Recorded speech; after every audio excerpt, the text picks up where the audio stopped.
বন্ধুরা এই যেখানে আম চিপে নিলাম, ওই যে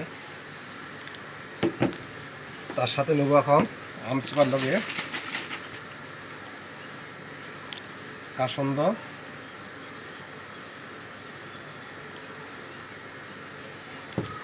তার সাথে নেব মুড়ি।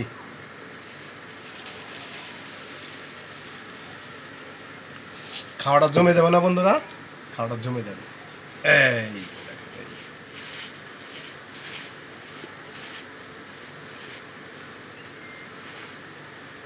পাকা আম, তার সাথে কাসন্দ, টুবা টুবা মুড়ি, একেবারে হাতে ভাজা মুড়ি।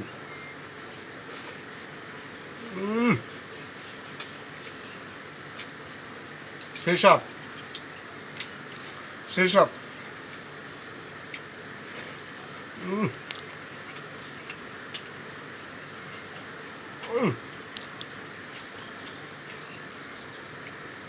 কাসন্দ দিয়ে পাকা আমের রস, টুবা মুড়ি,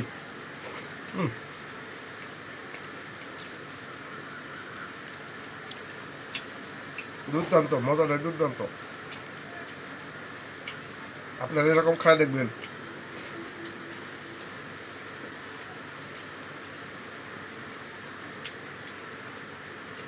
তুলনায় হয় না। মজাটা কিরকম, ঝাল মিষ্টি, ঝাল মিষ্টি, তার সাথে টুবা মুড়ি।